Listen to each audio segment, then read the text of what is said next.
Look around you. Everyone has a reason to fight, and DedSec is open to anyone. Anyone? Welcome to the Resistance.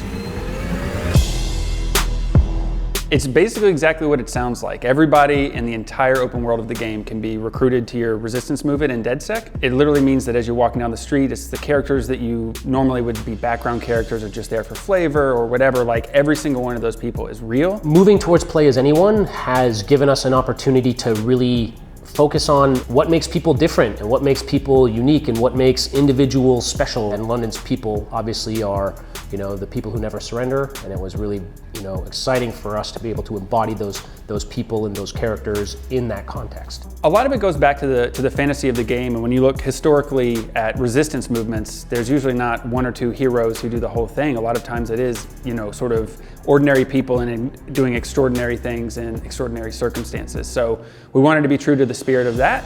And it also, ever since Watch Dogs 1 even, that fantasy of being able to hack into people's lives and see them and get to know those people a little bit, we wanted to really take that to the logical conclusion about what if all of that was real? And what if those were real to the point of being your playable characters? By being able to explore the design edges of that space, this character can do this, but they can't do that, or this character has this class, or that other character has these perks. It gives you all these different builds, all these different ways to play the game, and also all these different identities that you can explore and play with and be. Depending on who the person is and what their opinion is, you've got to do different sort of story mission type things to get them onto the team. So each person has their own backstory of what you need to do to convince them that DedSec's the right thing for them. So we've got these dynamically constructed missions, we've got some rich story missions as well for these characters to go through, and you really do get a bit of an origin story to bring people onto your teams. So for example, there was a character that I found, and I was just hanging out by the British Museum, and I was profiling people, and I found this archaeologist.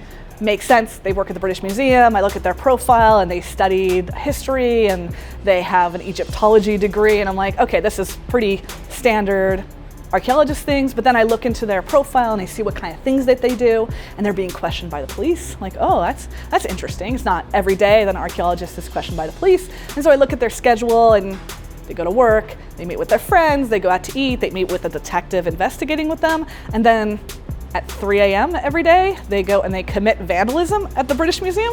So it's like, oh, I have a story now. Everybody has what we call a trait, or which is basically a gameplay effect that is unique to them. And it also comes from their backstory. So if you see an ex-spy, an ex-MI5 spy or something like that, then, oh, he might be, have extra pistol damage. Or if you see someone who is an IT specialist, they might have some unique stuff that allows them to deal with drones better. And then you can start to scout out and be like, oh, that gameplay trait, I didn't really know what that was at the start, but oh, now I get how that could really help. I want one of those on my team. Ian! We lost Ian. He's gone. Watch Dogs Legion does have Perma Death. Everyone in the world can die, including your own team. So we really wanted the stakes to feel very high. We're trying to take the subject matter of the game very seriously and give it real stakes. And so we don't want to do all this work to say, wow, these people in the world are simulated, they've got lives, they've got relationships, they've got histories and backstories and all this stuff.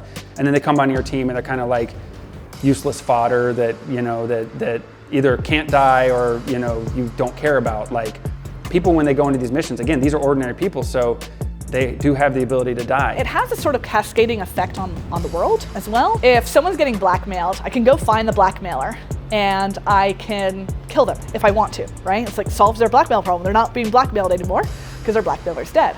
But because we are simulating all the characters in our game and all these characters have complex interior lives, the blackmailer also had friends and family, and they're not gonna like it if DedSec killed their brother or their sister, right? The way you resolve these problems will have an effect on other characters. And sometimes you have to make a choice, right?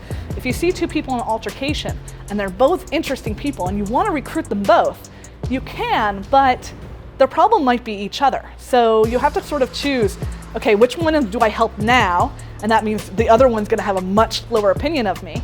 Then I have to do a whole bunch of work more if I want to raise their opinion again. And so it's sort of like this balance that's going on back and forth. It puts an interesting pressure on the player to adapt to the tools that they have and to play with the systems in ways that aren't as degenerate, maybe driven by a single game design.